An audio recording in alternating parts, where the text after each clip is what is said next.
Conocer la Universidad Nacional de Cuyo siempre me da muchísimo orgullo. Creo que en la Argentina tenemos un privilegio de tener una universidad pública como la que tenemos.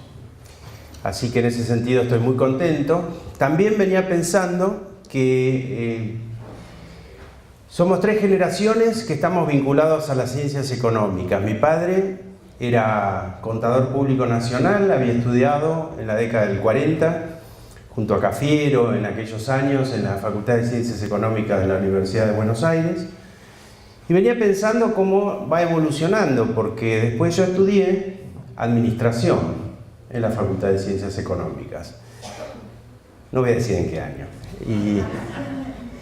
Y mi hijo está estudiando en la Facultad de Ciencias Económicas de la Universidad de Buenos Aires la licenciatura en Sistemas de Organización, la licenciatura en Sistemas de Información de las Organizaciones.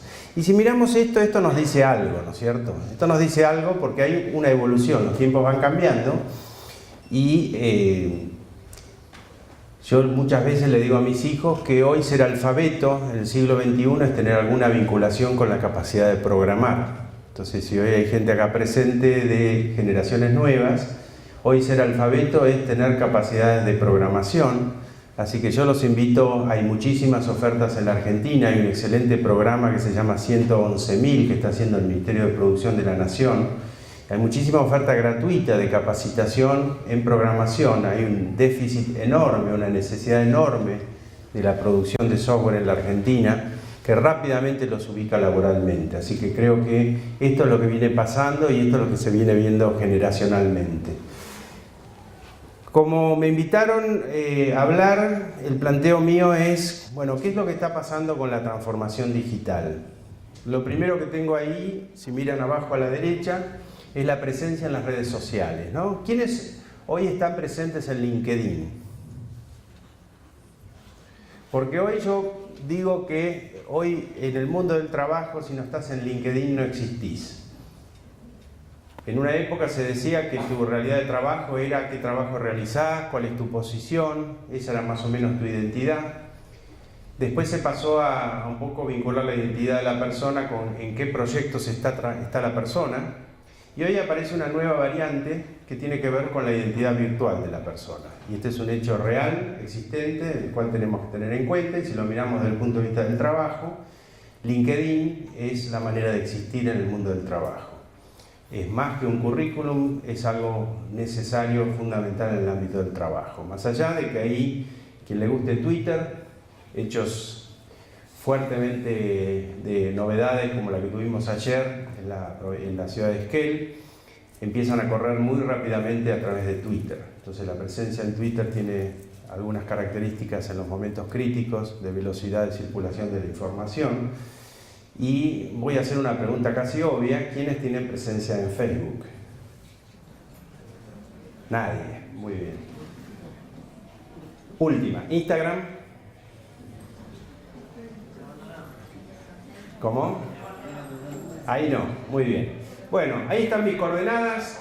Hoy tenemos una relación cara a cara. Podemos tener una relación virtual. Ahí me encuentran en LinkedIn, en Twitter, y no es muy difícil encontrarme en las otras redes. Así que, como dice este señor, la nube es inevitable, el progreso no. O sea, el concepto de la computación en la nube se instala, nos guste o no nos guste, y además no se instala por una cuestión económica más que de evolución tecnológica, ya vamos a ver un poquito más esto. Con lo cual está en nosotros decidir si acompañamos este progreso, esta evolución generacional que hacía referencia hace un rato. Bueno, esta presentación, ustedes la pueden acceder. Acá hay un sitio, acá no hay papel, tenemos prohibido el uso del papel. Hay un sitio que se llama eventos.meriti.com, Meriti, M-R-I-T-I, y si ustedes van acá, van a ver que dice 40 Congreso Argentino de Profesores Universitarios, y si cliquean ahí, van a encontrar la información y aquí abajo el link a la presentación. Esta presentación, ¿dónde está alojada? En la nube. La pueden acceder, la pueden ver ahora, la pueden ver en cualquier momento. Y también si quieren alguna devolución que puedan hacerme, ahí tienen un link con un formulario online para hacerme algún tipo de comentario. Los tomates me los pueden tirar presencialmente. Les voy a dejar, si alguno anda con algún problemita de insomnio, este es un reportaje que me hicieron en un programa que se llama Educación y Sociedad, donde yo hago algunas reflexiones acerca de la nube. Si alguno tiene algún problemita de insomnio, seguramente esta noche se duerme en el acto al verlo. Y también yo vengo escribiendo algunos artículos en Infobae, que también los invito, son cortos y creo que hacen una buena síntesis de las reflexiones que yo estoy teniendo sobre lo que está pasando. Este artículo, lo único constante es el cambio, el nuevo nomadismo digital, el mundo por las nubes, para los que tenemos canas, los supersónicos y la inteligencia artificial, y la innovación en la transformación digital. Bueno, si vamos un poco a la agenda, yo la dividí en estos temas que vamos a recorrer. Quiero compartir con ustedes algunos antecedentes, entender qué es la computación en la nube, por qué se está hablando ya de una economía de APIs, y vamos a ver enseguida de qué estoy hablando. Pensar juntos si esto es seguro o no es seguro. ¿Por qué hablamos de trabajo colaborativo? ¿Y cuál es el rol hoy de la movilidad y de la inteligencia artificial? Todas estas cosas, yo más o menos calculo que en 4 o 5 horas las voy a recorrer. Me gusta explayarme, ser profundo en los temas, así que vamos a ir avanzando para que no se les haga muy largo. La van a ver por internet. Más tarde, con un vino mendocino. Muy bien, antecedentes. Me gustó mucho el eje que ustedes plantearon para este congreso. Me parece que es interesante como ustedes hablan de innovación, de sustentabilidad y de gestión de costos. Y a medida que yo voy desarrollando en estas 4 horas la temática, lo que voy a ir es tratando de vincular cada uno de estos temas con alguno de estos 3 ejes: de innovación, de sustentabilidad y de gestión de costos. El primero tiene que ver con esto. Yo leía un poquito impactado en estos días que se está pronosticando que para el 2030 el 13% del consumo eléctrico de la humanidad va a ser consumido por los centros de datos. Cuando hablamos de la nube, hablamos de grandes centros de datos que están interconectados, y estos centros de datos tienen un consumo eléctrico gigantesco. De hecho, se están haciendo algunas experiencias de poner algunos de ellos en el fondo del mar, como para tener un menor impacto o un mejor aprovechamiento de la temperatura, del enfriamiento necesario. Pero se está pronosticando que en el 2030 el 13% del consumo eléctrico va a ser consumido por estos centros de datos que conforman la nube. Por eso ahí le puse el loguito del impacto de la sustentabilidad, porque Google se ha propuesto que para fines de este año, del 2017, el 100% del consumo de sus centros de datos está basado en energías renovables. Lo que ustedes están viendo en esta imagen es energía solar, y a fines del año en curso, del 2017, lo que se va a lograr es el objetivo de que el 100% del consumo de estos centros de datos estén basados en energías renovables. Fíjense que cada minuto que está pasando, están pasando muchas cosas. Se están viendo 4 millones de videos, se están haciendo 3,5 millones de búsquedas en google.com, se están conectando a Facebook 900.000 personas, espero que no ustedes en este momento. ¿Qué otros datos? Se están mandando 450.000 tweets, se están generando, para los que ustedes no tienen cuenta en LinkedIn, 120 cuentas nuevas en LinkedIn en cada minuto que está pasando, y todo esto hay que procesarlo. Todo esto realmente requiere una capacidad de procesamiento inusitada, difícil de interpretar, con lo cual me planteé, vamos a ver si me ayuda el audio, compartir en 1,5 minutos, recorrer lo que es un centro de datos de una de estas compañías en la nube. ¿Les parece bien? Vamos a verlo, a ver si... Whenever you use a Google product, you're connecting to one of our data centers around the world. Let's take a look inside and see how they work.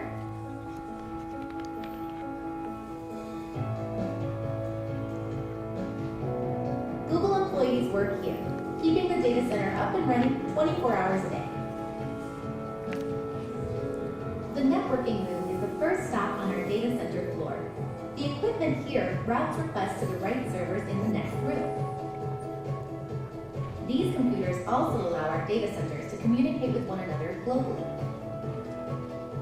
On the server floor, powerful computers handle everything from billions of searches to hosting YouTube videos and protecting your email against viruses. We've custom designed these servers to be compact and energy efficient. To ensure you have access to your data whenever you need it, we keep each piece of data stored on at least 2 servers. We store another copy of the most important data on digital tapes. When a hard drive breaks, we erase all of its content. Then, for extra security, we destroy it with our disk crusher. The machines in our data centers are always working.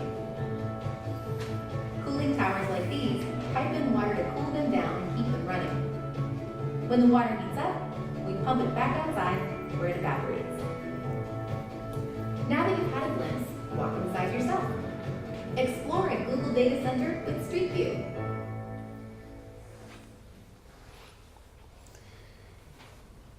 Google solamente, sin contar el resto de las compañías, este año está abriendo 12 de estos sitios nuevos. Hace 2 semanas se abrió un centro de datos de este tipo que acabamos de ver en la ciudad de San Pablo y se está haciendo grandes tendidos de cables submarinos, así que esto está en una evolución muy acelerada.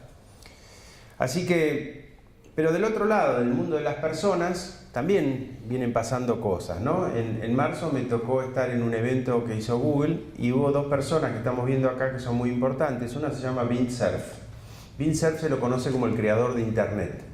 Cuando le preguntaron en esta conferencia qué opinaba o cuál era su visión de haber sido responsable de la creación de Internet, él decía: me arrepiento de una sola cosa, que nos quedamos cortos con lo que se llama la versión 4 de las direcciones de IP y no alcanzaron.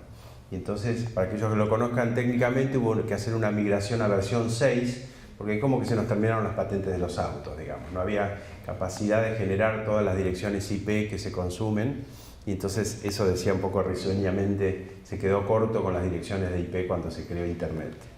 Por otro lado, había otro señor que se llama Marc Andreessen, que escribió un artículo en el año 2011, que en el Wall Street Journal, que decía: el software se come al mundo.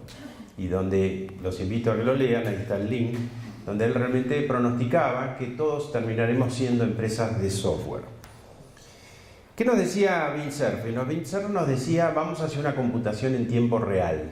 Lo que está pasando es que la nube no solo se impone porque es grande, se impone porque la computación continua cambia el paradigma. Entonces daba un ejemplo, decía: con nosotros vamos al médico cuando nos sentimos mal, entonces pedimos una atención médica. Pero si nosotros tuviéramos la capacidad de monitorear el cuerpo en forma continua, podríamos tener una base de qué es normal y qué es patológico, y de esa manera podríamos tener una detección instantánea de algo que está fuera de los parámetros normales. Esto, que se llama computación continua, es algo que se empieza a aplicar a los negocios. Estamos cada vez en un mundo de computación en tiempo real. Si yo hago una publicidad con Google AdWords, para que cuando alguien busca la palabra Instituto de Profesores de Costos aparezca el link al sitio, eso que es publicidad online, todo el tiempo está viendo si hay disponibilidad del monto que uno está dispuesto a invertir. O sea que se está procesando en tiempo real y se está desplayando la publicidad hasta que se termina la capacidad de inversión que se planteó. Esto es computación en tiempo real y esto es algo fundamental. Por otro lado, Marc Andreessen nos hablaba de la eficiencia.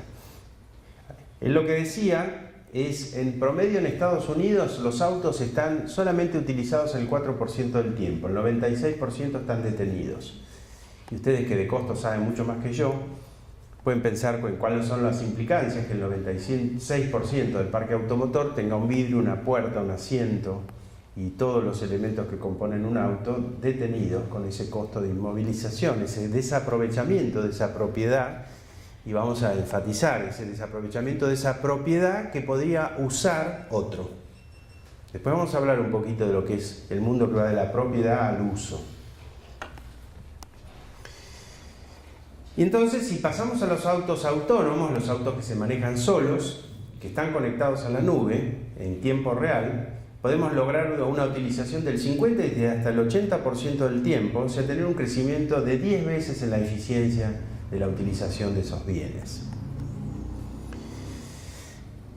Desde hace un tiempo que se viene diciendo de cuál es la importancia del uso del móvil y cómo el móvil se mete en todo en nuestras vidas, se absorbe absolutamente todo, desde la lupa, el reloj y todo lo que se nos ocurra que viene incorporándose, la máquina fotográfica, etc. Pero hoy ya estamos en una instancia donde hay un paso de evolución más, y es que ya no es lo primero solamente la movilidad, sino que la inteligencia artificial es lo primero. Y cuando nosotros nos avisa Google Maps que tenemos que salir media hora antes porque hubo un accidente en la ruta, en tiempo real nos está avisando, y eso lo está haciendo un proceso de inteligencia artificial. Lo que estoy viendo, y esto lo comentábamos hace un tiempo, es que hoy se habla de que vivimos en un mundo que se denomina VUCA en inglés o VICA en español. Imagínense que en la década del 30 había más de 75 fabricantes de automóviles, hoy hay menos de 20. Y ese mundo VICA, es decir, volátil, incierto, complejo, ambiguo, hiperconectado, o sea, tormenta perfecta, es el mundo en el que estamos viviendo.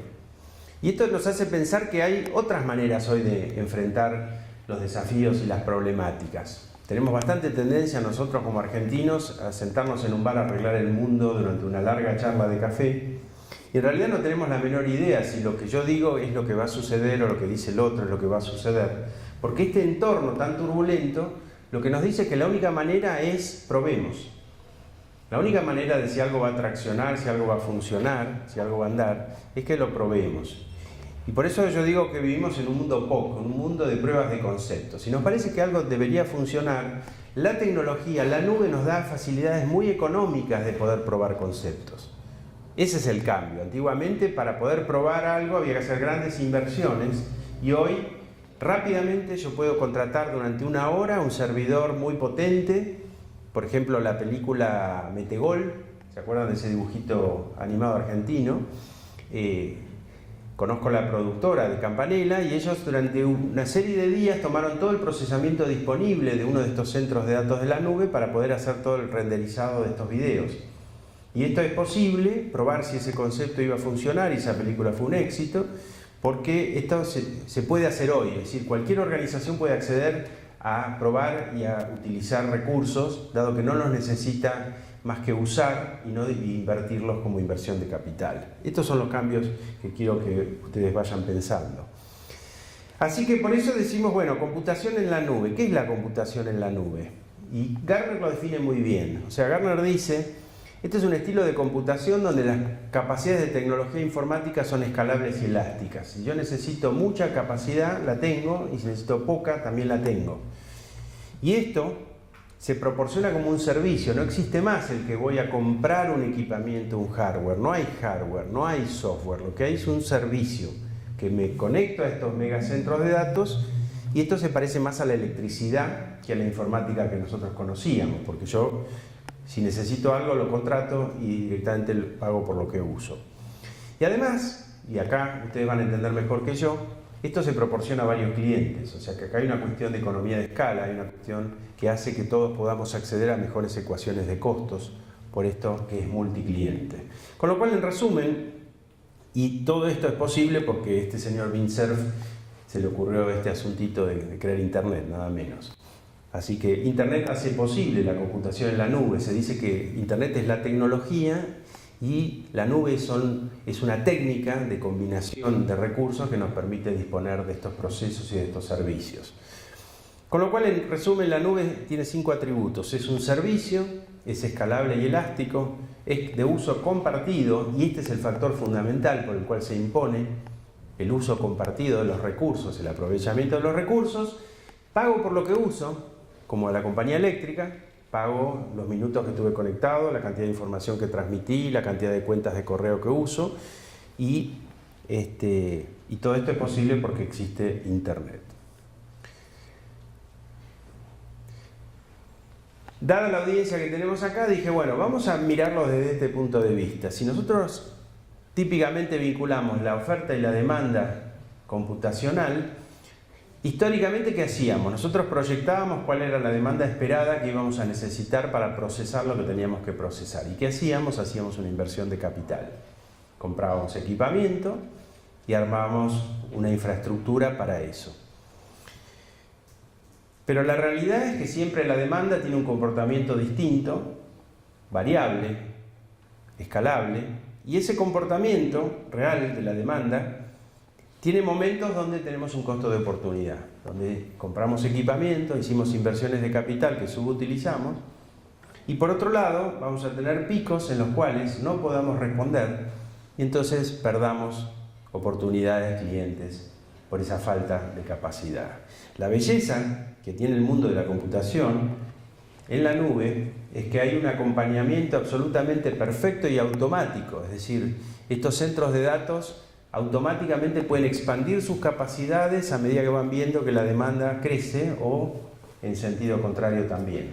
Esta es una idea de por qué empezamos a pensar que los recursos informáticos ya son abundantes, son disponibles, ya la memoria no es un problema, la velocidad de procesamiento no es un problema, es simplemente una cuestión de contratar el servicio y no más. Por otro lado, y en esto que decía Marc Andreessen, el software se come al mundo, empieza a hablarse un poquito de la economía de las APIs. En todo un proceso de transformación digital hay organizaciones que desarrollan Application Programming Interface, o sea, son programas que resuelven determinadas necesidades y esos programas quedan abiertos a que puedan ser invocados y utilizados.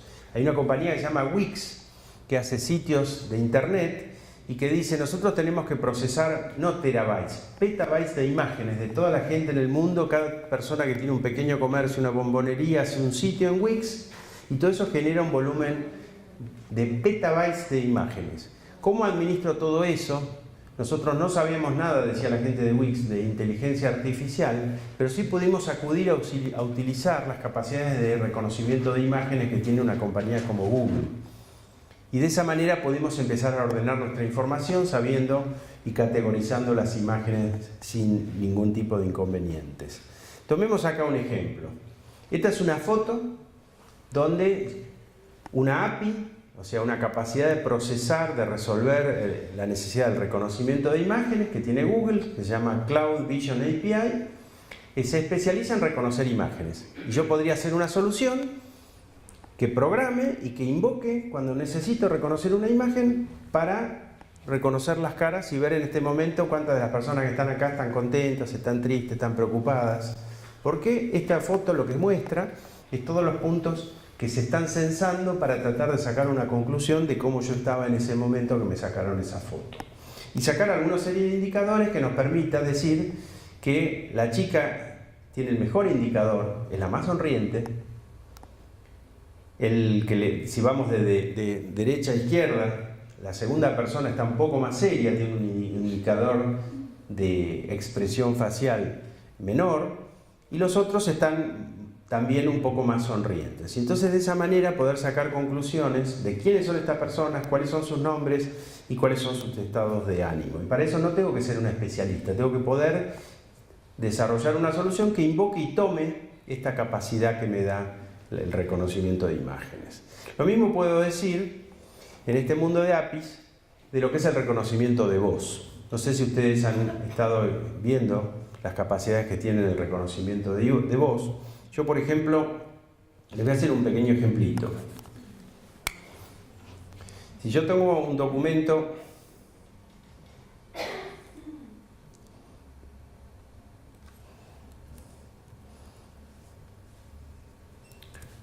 de texto, el procesador de textos, como todos ustedes conocen, la diferencia es que esto está alojado en la nube, no está alojado acá localmente, por ende yo puedo, mientras hago esto, tengo un botón de compartir y entonces le voy a compartir acá en la sala a Pablo Ventura, que está presente, para que después él también ingrese, pero mientras esto sucede yo voy a darle acceso a Pablo, porque uno de los temas que estamos hablando es trabajo colaborativo. Entonces yo a Pablo lo invito a través de esto a que tenga derecho de acceso. Hasta este momento él no puede acceder. Él va a recibir un mail y va a acceder a este documento. Mientras tanto, si yo miro mi celular, yo voy a ingresar a mi celular,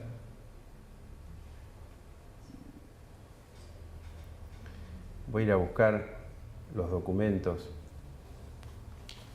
que yo tengo. Un segundo. Voy a abrir este documento, reconocimiento de voz del Congreso.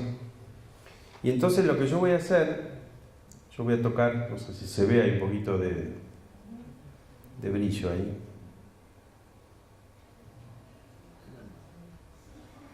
Yo lo que voy a hacer es tocar el botón de abajo, de edición, y esto me permite entrar en la parte de edición. ¿Ven que se me abre a mí un teclado?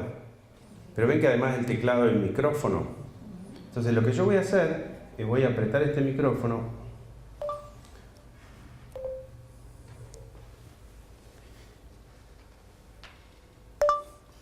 y voy a empezar a hablar como una manera de no tener que tipear, sino poder incorporar con esta posibilidad de reconocimiento de voz, donde a medida que yo voy hablando, interpreta y digamos, convierte a texto, vamos de nuevo, y convierte a texto lo que estamos hablando.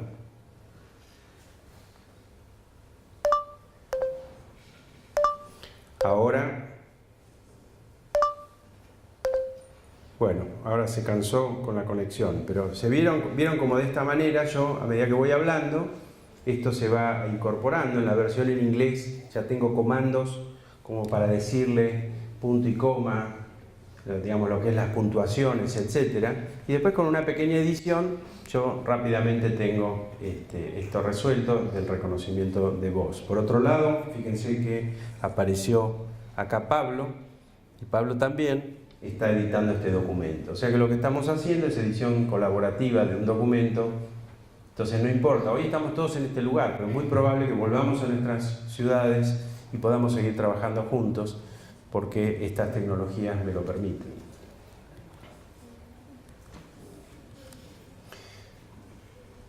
Ahora, a veces la pregunta es, yo siento que cuando tengo la información guardada en mi propia computadora, siento que estoy seguro. Ahora, cuando la pongo en uno de estos ámbitos, digo, ¿será seguro esto?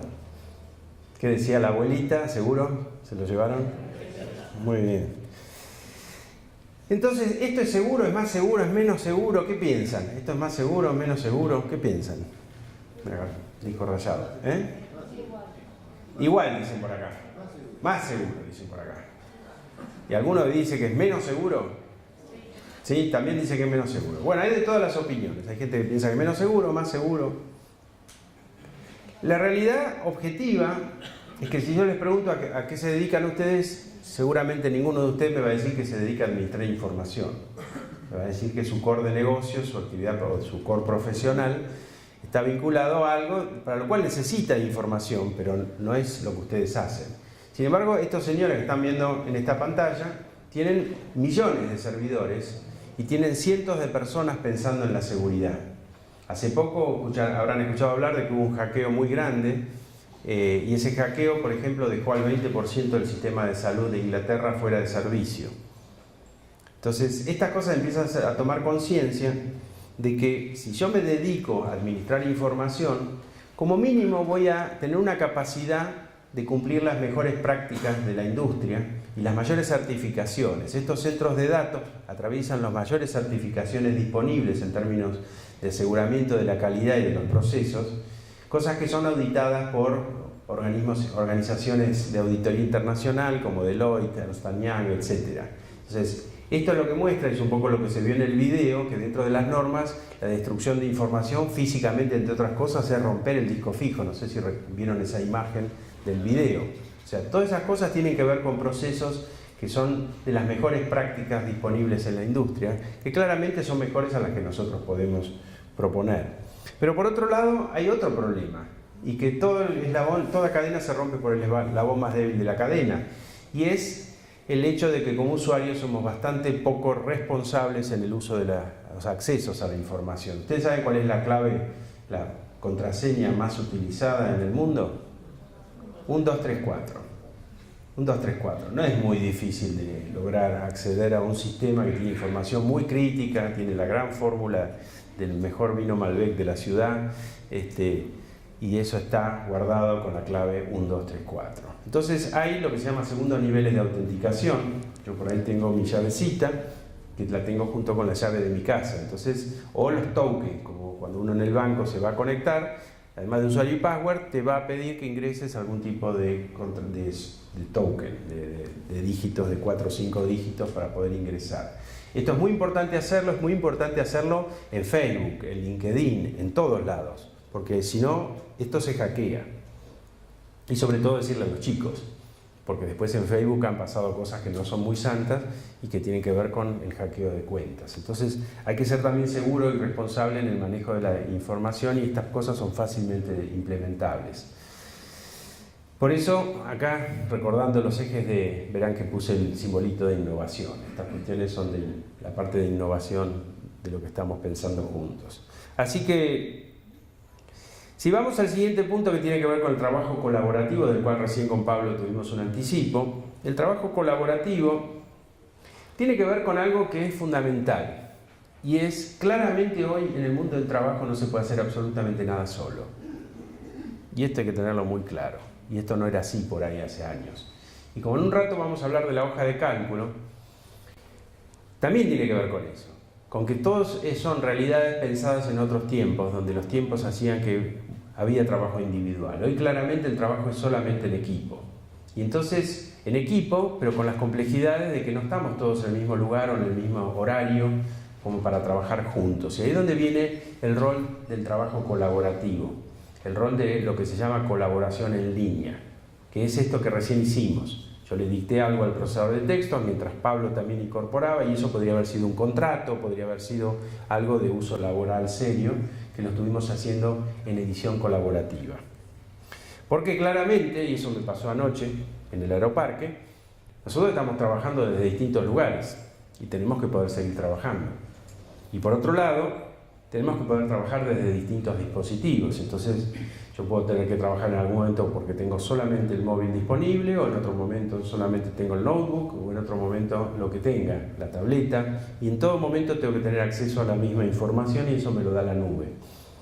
De hecho, esta mañana temprano hicimos algunas pruebas técnicas y había una dificultad con que es mi equipo, y probé otros equipos y hubiera sido lo mismo, porque no había nada en el equipo de lo que yo estoy mostrando. Yo lo que tenía simplemente era que conectarme, y eso lo podía hacer con los otros 2 equipos que probamos, hasta que pudimos técnicamente lograr la conexión al proyector, algunos detalles, pero claramente era indistinto el equipo. Y si el equipo lo roban, el costo es, ustedes saben de costos, el costo es el equipo, es la reposición del equipo. Pero ¿cuánto vale la información que está ahí adentro? ¿Cómo la evaluamos si nos roban el equipo? Versus, acá en este equipo no hay nada, no hay información local. Podría haberla, porque si le subo un avión, puedo fuera de línea bajarme cosas y poder trabajar fuera de línea. Pero si elijo la opción segura, no tiene nada el equipo localmente. Por otro lado, hay un problema generacional. Cuando a veces nos quejamos de una injusta crítica tal vez a la generación Y, de que no son comprometidos, que cambian, que no son estables, que una serie de cosas que se les dice, también tenemos que reconocer que tal vez no les estamos dando la experiencia de trabajo que ellos esperan. Porque antiguamente la innovación se producía en el trabajo, y venía tu papá a tu casa con una gran calculadora, máquina de escribir, alguna innovación tecnológica que se había producido, y esa innovación que nacía en el trabajo llegaba a la casa. Hoy es exactamente al revés. Hoy la innovación es suficiente ver lo que hacen los chicos como para decir, bueno, y después que en el ámbito del trabajo, ¿qué me está dando? Un poco menos una pantalla verde de la década del 70, y vos querés que yo me quede a trabajar acá. Y encima solo con un horario y solo con una serie de pautas muy de tiempos de la revolución industrial. Bueno, el mundo está cambiando. Con lo cual, cuando le preguntás a la gente y todos están en Facebook, también lo que después empezás a esperar es esa posibilidad de ese gen de posteo de redes sociales, usarlo en el ámbito del trabajo. Entonces empieza a desarrollarse la idea del social business. ¿Qué pasa si después de este evento, el evento continúa y tenemos una red social donde nos posteamos las fotos, donde posteamos los comentarios, donde hacemos toda una gran Facebook, pero en un entorno controlado, ¿no? Un entorno público y abierto, como nos proveen Yammer, que es una solución que tiene Microsoft, Google Plus, que es una solución que tiene Google. Le acaban de cambiar el nombre, se llamaba Facebook for Work, ahora se llama Workplace, la solución que ofrece Facebook para el ámbito del trabajo. Entonces esto se llama social business, empieza a querer trabajar muy productivamente, pero también aprovechando estas capacidades, y de esa manera los chicos pueden ser parte de esto, o nosotros parte de transmitirles experiencia. Así que esto es lo que hace un ratito estábamos viendo, es decir, hoy un procesador de textos no es un elemento para mí, para escribir un libro solo, sino también es un elemento para trabajar y compartir conocimientos. Y esto se puede hacer perfectamente desde distintos dispositivos. Estos son todas personas que están tipeando algo en el mismo momento y podría ser en otro momento, y generando algo colaborativo. Generando un documento colaborativo, un libro, un contrato, una propuesta comercial, un informe sobre las conclusiones del Congreso o lo que ustedes quieran, se puede hacer así, y esto genera, por eso dijimos, productividad. Y nos vamos acercando a la hoja de cálculo, porque la hoja de cálculo hoy sigue siendo la hoja de cálculo, pero cuando la hoja de cálculo no está guardada en tu disco local o en tu pendrive, hace poco hicimos una fogata de pendrives en un cliente que implementamos una solución en la nube, y pusimos sobre la mesa todos los pendrive que había, algunos eran casi una joya, era así dorado y una serie de cosas, y dijimos no lo vamos a necesitar más, porque es ineficiente, porque es poco seguro, porque el pendrive se pierde, porque el pendrive lo accede cualquiera. Hicimos una gran fogata de pendrive que yo los invito a hacer a ustedes un día de estos. Porque todo archivo que está guardado y que no se comparte pierde funcionalidades productivas. Entonces lo que estamos viendo en este momento en la pantalla es una hoja de cálculo, pero que hay dos personas que están cargando datos. Lo mismo que vimos en el procesador de textos, ¿qué pasa si lo hacemos en una hoja de cálculo? Y en tiempo real, como nos decía Don Bincerf, vamos haciendo conclusiones, cargando datos, etc. Y eso lo podemos estar viendo también en un celular, en cualquier dispositivo. Eso es algo que podemos verlo un poquito online. Porque ¿cuál es la diferencia? Si yo tengo una hoja de cálculo, pero esta hoja de cálculo, como decimos, está guardada en la nube, por ejemplo, yo puedo empezar a interactuar con Pablo y decirle, Pablo, ¿me podés dar alguna explicación de este número? O sea que a nivel de cada celda yo puedo empezar a hacer comentarios, y eso lo que hace, dispara, en realidad fue al revés, fue Pablo, este ejemplo, que dispara un mail a mí, donde me pide explicaciones y empezamos a debatir sobre esta celda. Ahí Pablo se acaba de conectar, o sea que además lo puedo hacer en tiempo real, pero lo puedo hacer fuera de momento también. O acá, por ejemplo, se produjo una discusión, un debate entre Juan y Pablo, que empezaron a hablar sobre esta, o aquí hay otras personas que estuvieron haciendo un debate sobre esta celda. Y entonces vos recibís un mail donde yo quiero que por favor me expliques tal dato de tal celda, y yo le contesto y se va armando un debate hasta que finalmente lo resolvemos y se va de acá. Y se fue. Pero si yo aprieto el botón este de comentarios, yo voy a poder acceder a toda la historia de todos los debates que tuve colaborativamente sobre esta hoja de cálculo a lo largo del tiempo, que quedan como respaldo, así como nos quedan todas las versionados que esta hoja de cálculo tiene. O sea, si yo abro el menú de archivo y voy al historial de versiones y veo el historial de versiones, también voy a poder ver cómo era esta hoja, por ejemplo, no sé, el 24 de febrero a las 13:41, donde Pablo debía tener una intervención, y así se veía ese documento en febrero. O sea que se va guardando permanentemente, cada cosa que vamos guardando va generando versiones, incluso se le puede dar nombres cuando esto se aplica a procesos de certificación, a cada una de las versiones que vamos generando. Si a mí me interesara, yo podría asignarle un nombre o podría volver a esta versión si lo quisiera. Obviamente no es lo que queremos, entonces a este botón de restaurar esta versión no lo voy a apretar y voy a volver para atrás para volver a donde estábamos. La otra cosa que es importante es que como yo estoy online, con esta hoja, vamos a volver a la posición financiera. Yo, por ejemplo, acá, si ustedes miran la fórmula que tengo acá cargada, esa fórmula se llama import range. O sea que si yo le pongo el nombre, que es el código que tiene la otra hoja de cálculo, voy a poder consolidar lo que quiera en tiempo real, de gente con la que estoy trabajando y que me está generando costos en la China. Entonces yo puedo generar, porque insisto, no es una hoja que esté acá almacenada, una posibilidad de compartir, de consolidar información con otras personas en tanto y en cuanto lo autorice a que esto suceda. Hay un manejo de seguridad siempre. Por otro lado, bueno, chiches de todo tipo. Si yo quiero usar el traductor de Google, yo tengo una función que se llama Google Translate. Entonces esa función, Google Translate, lo que va a hacer es que, fíjense lo que dice, el valor que está en B2, que yo le digo que está en español, le digo que me lo ponga en inglés. Y para uso accede a un servicio. ¿Se acuerdan de las APIs? Hay servicios online que están corriendo, que tienen que ver en este caso con el servicio de traducción, donde yo puedo decir, bueno, ¿cómo se dice vino? Para ser bastante localista. ¿Cómo se dice en inglés y cómo se dice en portugués? Y ahí está buscando, y no sé por qué me puso Kame. ¿Qué es un Kame? Venir, el verbo venir. Ah, vino, claro. Vamos a decirle bodega. Muy bien, gracias. Vino tinto, claro. Bueno, ahora pusimos bodega, cellar, adega se dice en portugués. O, como me decía por ahí, vamos a ponerle vino tinto. Vino tinto, se dice red wine, y viño tinto, portugués, ¿cierto? Entonces, de esa manera podemos traducir o podemos decir, bueno, pero también quiero saber cómo están los tipos de cambio. O sea, si yo utilizo otra función que no se llama Google Translate, sino Google Finance, yo puedo pedir en tiempo real que me diga lo que es de dólares a pesos y de euro a pesos, ponerle una fecha y decirle que me diga los próximos 45 días, desde el 1 de septiembre, cómo estuvo el tipo de cambio, y ahí accede y me trae todos los tipos de cambio en tiempo real. ¿Se acuerdan? Computación en tiempo real. O podría ser algo similar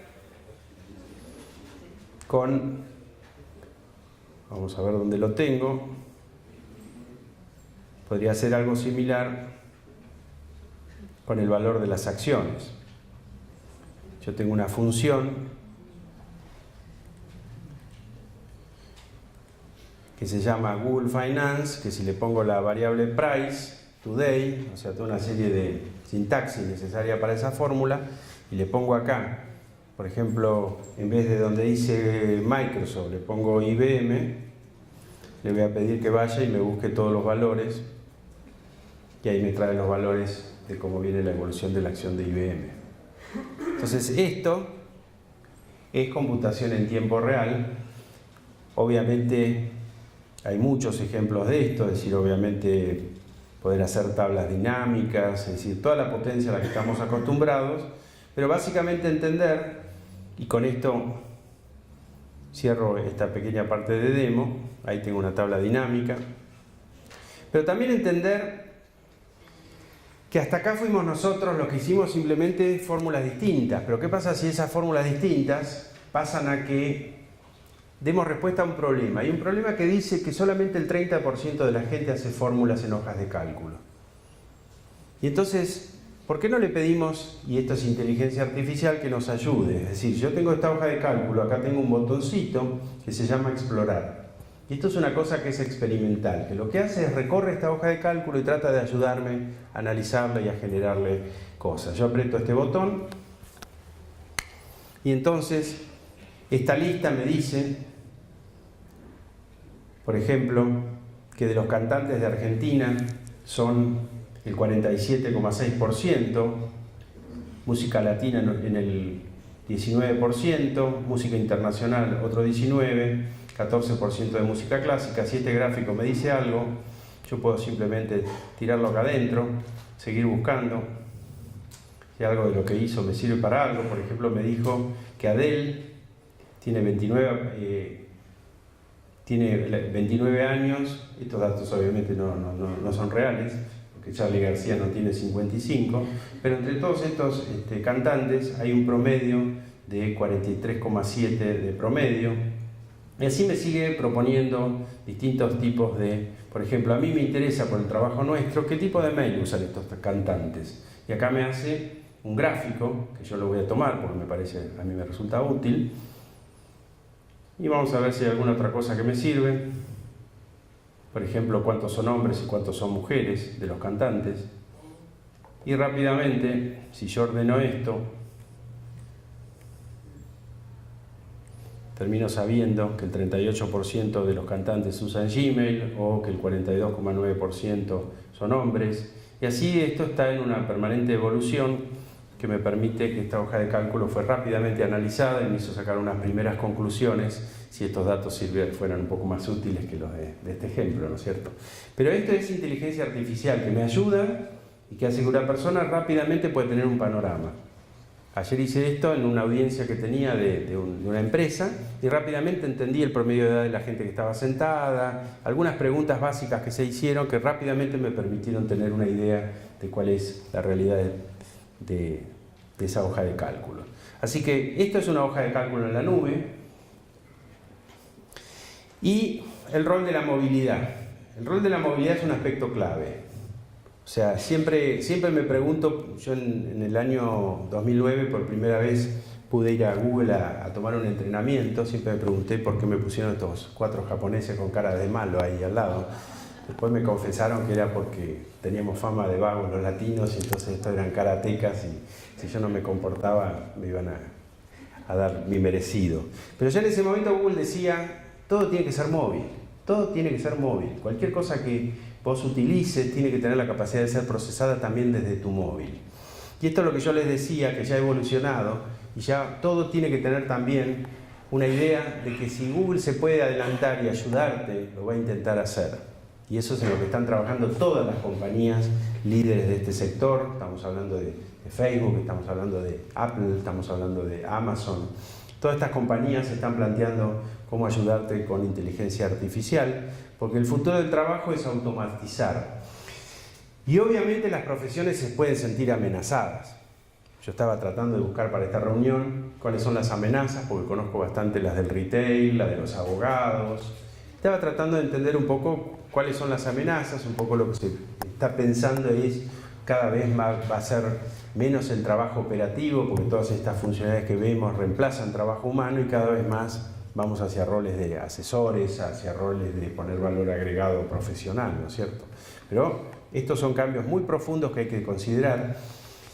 Y como para ir redondeando un poquito, algunas notas de color, textualmente de color, de todo lo que con inteligencia artificial ya hoy se está pudiendo hacer. Esta foto que ustedes están viendo, como ahora ya no usamos rollos, viste que sacás muchas fotos. Y cuando sacás muchas fotos, lo que te hace la inteligencia artificial en este caso es un efecto smile. Elige de todas las fotos la mejor sonrisa y si vos mirás con atención los labios, no son todos los mismos labios de la misma foto, sino que lo que busca es que esa foto tenga la mejor sonrisa de cada foto que lo tuvo y te compone una mejor foto con las sonrisas de los 3.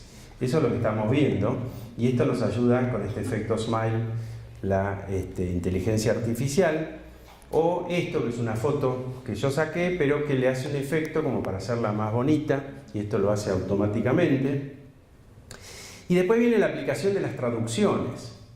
Es decir, hace poco me tocó esta experiencia de ver ese sobrecito de azúcar, tratar de entender qué es, porque estaba escrito en hebreo. Y entonces con el traductor y la cámara de fotos, vi que eso era sacarina. Como ven ustedes ahí arriba, me lo está diciendo el traductor. O sea, está reconociendo una imagen. O en Tierra del Vino, si vos tomás un vino que fue producido en Israel y está escrito en letras que uno no entiende, ahí a la izquierda tenés una traducción de lo que dice esa etiqueta que está pasado al inglés. Estas son cosas de la inteligencia artificial. Después hay otra que se llama efecto copia. O sea, si vos sos una persona que querés inspirarte en lo que es el desarrollo del poder, podés convocar a la inteligencia artificial a que te haga un efecto copia y esto que ya se dieron cuenta que es un chiste, no sucedió, pero podría, digamos, en la imaginación suceder. de que se produzca un efecto copia de este tipo. A mí me ha pasado, yo además de tomador de vino soy tomador de mate, de hecho me lo olvidé y lo extraño.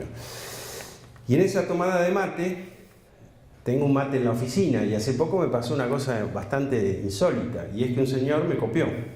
En este efecto copia, este señor se le planteó hacer lo mismo.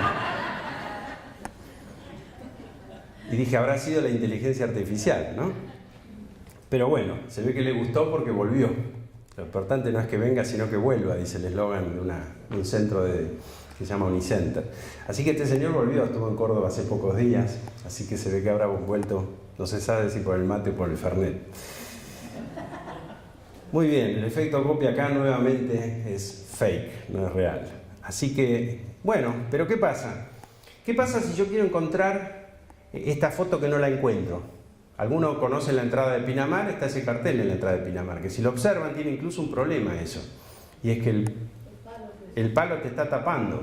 Ahora, ¿qué pasa si yo voy a buscar aquí, porque necesito acceder a esa foto, y pongo la palabra Pinamar? Y como me aparecen muchos archivos, voy a refinar la búsqueda, porque hoy todo pasa por saber buscar.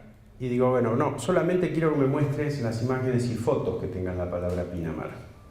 No hojas de cálculo, textos, etc. Entonces, me voy a pedir que me busque. Acá hay que concentrarse, porque como decía Toussaint, puede fallar. Y acá me apareció esta foto, que yo solamente puse la palabra Pinamar. ¿Está bien? Pero si nos vamos acercando al ámbito del trabajo y decimos, bueno, ¿pero esto para qué me sirve? Bueno, me sirve para algo, por ejemplo, si yo administrara patentes de autos, que yo ponga la patente de mi auto. Y entonces acá me apareciera esta foto, que si yo la agrando, a ver si la puedo agrandar. ¿Ven? A través de la patente encontré la foto del auto. O sea que estoy reconociendo. Pero como esto es un ámbito de trabajo, ¿qué pasa si yo digo, la verdad que esto está muy lindo pero no me sirve para nada y me van a echar? Entonces digo, bueno, no. ¿Qué pasa si alguno de ustedes debe manejar alguna factura de servicios, por ejemplo, para algún cliente, para algún estudio de costos, etc.? Entonces, ¿qué pasa si yo digo, yo necesito la factura de Altave de Metrogas? Y le pido que la busque. Y acá aparece una que dice factura escaneo gas. Yo la abro. No sé si esto merece un aplauso, pero acá, como ustedes ven, dice Altave y dice Metrogas. Y esta factura, lo único que se le hizo fue, se la escaneó, se la guardó en un formato de PDF, se esperó un ratito, porque Google se demora, tarda mucho, tarda como 10 minutos en indexar todo eso, y a partir de ese momento puedo tener acceso a una imagen, pero al texto de esa imagen. Y entonces puedo, esta es una conferencia de transformación digital, ir avanzando en un proceso de transformación digital. Hay mucho más, pero no me voy a detener, voy redondeando. Simplemente, como empezamos hablando de la evolución de la familia, con un padre contador, con un licenciado en administración acá presente y como una nueva generación estudiando sistemas de información, esto me hace pensar algo que nos ha pasado a todos los que somos hijos de inmigrantes o descendientes de inmigrantes, porque alguna vez me puse a pensar cómo ellos tuvieron que dejar sus tierras, tuvieron que dejar sus afectos, tuvieron que dejar absolutamente todo y venir a probar suerte a nuestras geografías. Y hoy tenemos una gran oportunidad, y es que desde cualquier lugar que estemos, sea un pueblo chico, hace poco estuve en Esquel, sea una ciudad como Mendoza, hoy mediante esto que estamos viendo, que son los tendidos de cables submarinos, tenemos la posibilidad de llevar nuestro conocimiento a cualquier confín, a cualquier mercado, sin ningún límite que no sea el límite de nuestra imaginación, manteniendo nuestra presencia, nuestro lugar, nuestros afectos, nuestras realidades. Eso es lo que estamos viviendo, eso puede ser visto por muchos en algo tan vertiginoso como una gran amenaza, pero yo quiero mostrarles que esto es una gran oportunidad. Así que, como decía este señor, que se llamaba Darwin, no va a sobrevivir el más fuerte, ni tampoco el más inteligente. El que va a sobrevivir es el que mejor se adapte a los cambios. Y como si esto fuera poco, don Winston Churchill decía, mejorar es cambiar. Pero para ser perfecto hay que cambiar frecuentemente. Así que nuevamente muchas gracias por la invitación, ha sido un gusto.